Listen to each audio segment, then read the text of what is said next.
Totoo ba ang impyerno? Ano ba talaga yun? Kaibigan, kailangan makinig ka kasi sobrang mabe-bless ka sa pag-uusapan natin ngayon. May kwento ako sa inyo.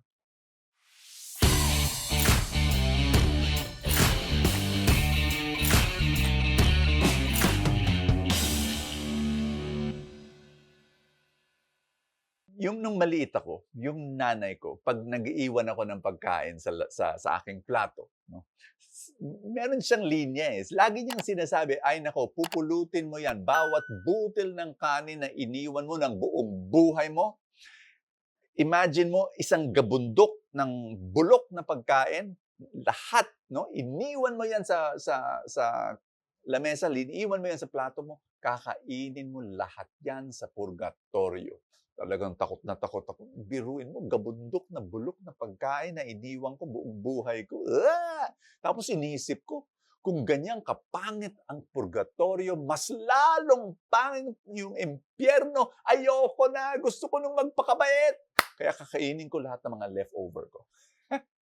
Pero alam mo, 'di ba yung mga magulang, yun ang ginagamit nilang panakot, eh, para bumait yung bata, 'di ba? "Oh, pupunta ka sa impyerno, 'wag mong gawin 'yan kasi pupunta ka sa impyerno, pupunta ka sa impyerno." Alam mo, understandable naman 'yan, eh, yung pagbata, 'no? Yung minsan ginagamit mo talaga yung takot, eh, bilang motivation. Pero mali yata, 'no? Yung kung gamitin mo pa yung threat at fear sa mga matatanda. Ibig ko sabihin ganito, ha, 'pag bata, understandable. Tanggap mo 'yan, eh, yung kunyari may bata naglalaro sa kusina, eh, may kasalukuyang isang isang ano, boiling water, ha, isang pot of boiling water, eh, yung bata patakbo-takbo malapit sa stove, patalon-talon pa siya. Naku, kailangan harapin mo yung bata. Anak, anak, anak, wag na wag ka tumakbo, malapit siya. Anak ko, anak, 'pag nahulog 'yan, patay ka. Ginagamit natin 'yun, 'di ba? Panakot, patay ka, mamamatay ka, yung balat mo masusunog, oh, 'di ba? Tinatakot natin para bumait, para gawin niya. Siguro maiintindihan natin 'yan, bakit bata pa, eh. Pero habang lumalaki na yung tao, eh, parang kulang.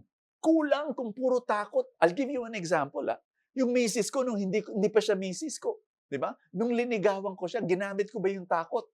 Hindi ata, oh. Hindi ko ginamit na, "Maru, ha, kailangan mahalin mo ako. Kung hindi, mamamatay ka." Parang hindi yata tama yun, 'di ba? Yung alam mong dapat naka-graduate ka na, eh. Gano'n rin sa Panginoon. Kailangan maka-graduate na tayo. Ano ibig ko sabihin? Eto, nagthi-theology class kami. Yung theology professor, sinabi niya 'to, "'Pag namatay ka, 'pag namatay tayo, ang makikita natin isang intersection, dalawang kalye. Tapos may sign, yung isa heaven, yung isa hell.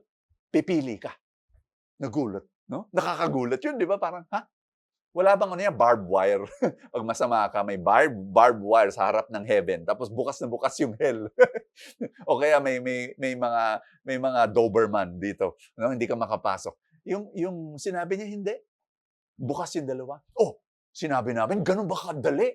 'Pag namatay ka, ikaw pipili, eh, siyempre heaven ang pipiliin mo. Sinabi niya, "Sigurado ka bang heaven ang pipiliin mo?" Kasi sinabi niya 'to, eh, kung buong buhay mo puro masama ang pili mo, puro masama ang pili mo, eh, 'pag namatay ka, yun rin ang pipiliin mo, eh.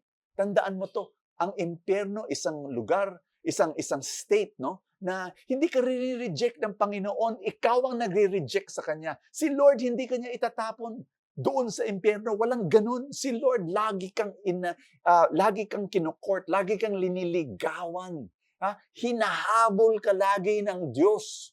Ikaw ang hindi, umaayaw sa Panginoon. Galing ng Tagalog ko, ano? So, eto, isipin mo 'to, meron tayong napakagandang ebanghelyo. Jesus said to His disciples, "What is your opinion? If a man has 100 sheep and one of them goes astray, will he not leave the 99 in the hills and go in search for the stray?" Di ba? Hahabulin ng Panginoon, hindi siya mag-give up sa'yo. And if He finds it, amen, I say to you, He rejoices more over it than over the 99 that did not stray.